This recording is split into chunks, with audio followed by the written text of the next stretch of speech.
Alright, all Mac Pros. It'd be about the new MacBook Pros, huh? What do you gonna think about all that? Well, I'll tell you if Awesome, you huh? really What want do to you need that? listen. Check out these posters I got. These Mac posters. This one here is of the first Mac. It's like a steampunk poster. I'm gonna frame them, of course. And this one, these were expensive too. It's not cheap. This was the iPhone. And it's, as you can see, pretty cool. You know, and this is signed, hand signed by the author, the creator. This is limited numbers. Pretty nice, huh? I just wanted to share those with you because I got them from the same place that they sell iChat and all these kind of icon pillows. And I can share the link with y'all if y'all want that. I just thought those were interesting posters and they're cool, and I wanted to share them with my geeks out there. You know, I wish I could bash on them for having Apple posters, but in all fairness, I can't do that. For those of you who are wondering why I didn't do that, because that would mean I have to bash on myself for having posters of the internal diagrams of the fictional USS Enterprise. So, you know, if you're a fan about something, having that stuff isn't a bad thing. There's plenty of valid things on here to get on, and I'll get on those. So, what's been going on this week besides the new Mac Pros? Opera Mini. Opera Mini got approved for the iPhone. I mean, come on.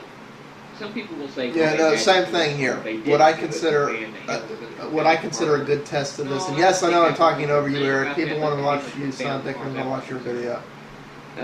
They don't want it duplicating functionality, you know. A, I don't think duplicating functionality is bad. B, what I think would be a better test of this is if Mozilla ever gets Firefox Mobile out. And granted, you know, that may be sometimes between now and who the hell knows when after the apocalypse.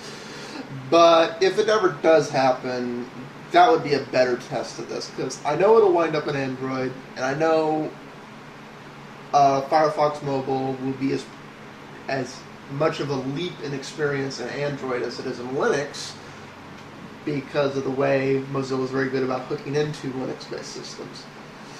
So, yeah. Anyways. It's already on the phone, and boy, Opera don't.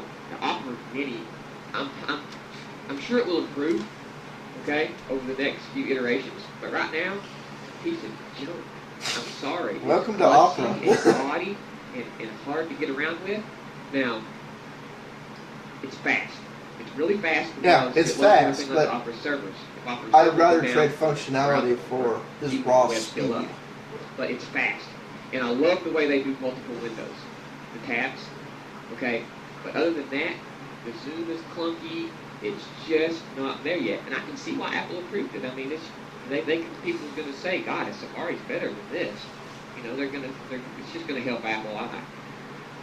I have a hard time believing that if Opera would have been really great, that they would have approved it. But they looked at it and said, put this thing on there because it's junk compared to our experience. And I'm not trying to take away from the Opera people. I'm glad they're doing it. It's a wonderful browser, and it's only going to get better.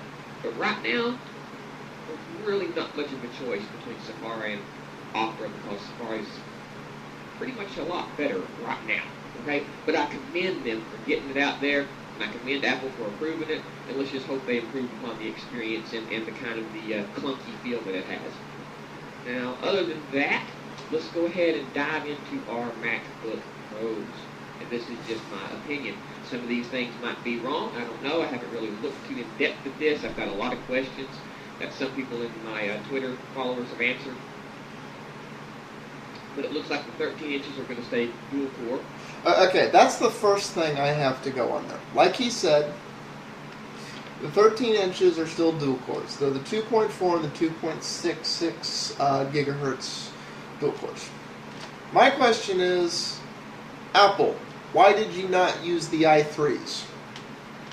For those of you who don't know, the i3 CPU uses the exact same socket as the i5 and i7 mobile, which means Apple could have used the same motherboard in the 13, 15, and 17-inch Macs, MacBook Pros.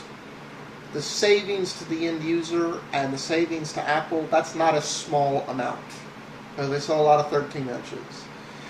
it could have affected and changed the price of the unit.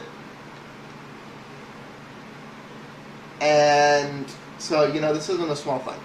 The other thing to get in here, now, there's arguments you can make. I know Apple people go, well, the power was the concern.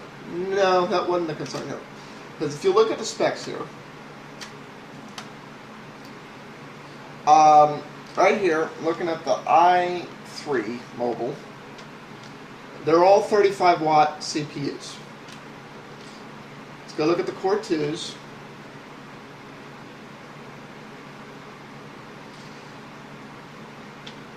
If you look here, the 2.4 and the 2.6 that Apple chose to go with are both 35 watt CPUs. The other problem is the 2.4 and 2.6 gig chips are limited by a front side bus. The i3s aren't. They just have the how many giga, like says I'll go in here into the 2.6. They have the limit of 2.5 GTS. That's like they're limited by the number of calculations they can do a second. It's just there's no front side bus limitations on these chips. So it really does make me question why Apple's done this. What they did. And all of these chips are 2-core, 4-thread chips. For those of you who don't know, the newer Intel chips, the i-series, the newer Xeons, both desktop and mobile. There are no mobile Xeons, at least not that I know of. That might be true. I don't know. Don't quote me on that. But on the rest of this, yeah. They have cores, and then they have hyper-threading too, and some of them also have turbo. So they're much better CPUs. I think 8 out of 10 to 9 out of 10 users could have benefited from the parallel threads much more than they could the extra 0.2 to 0.4 gigahertz. So, this is a question flat out to Apple people. Why and they didn't even use the fastest. If it was all about, well, we want raw CPU frequency, for those of you who don't know, the mobile duos go up to 2.8 and 3.06 gigahertz. So, why didn't they use those? Why didn't they use the 2.8 if it was about that? So, this really is a case of cheaping out and limiting the machine, and in a way that doesn't even make sense as a manufacturer. Because since the socket is different on the duos, that means you have to have an entirely different motherboard for your 13-inch than your 15-inch, because you have to have the different socket. You have less threads, less system, not longer battery life, higher manufacturing costs.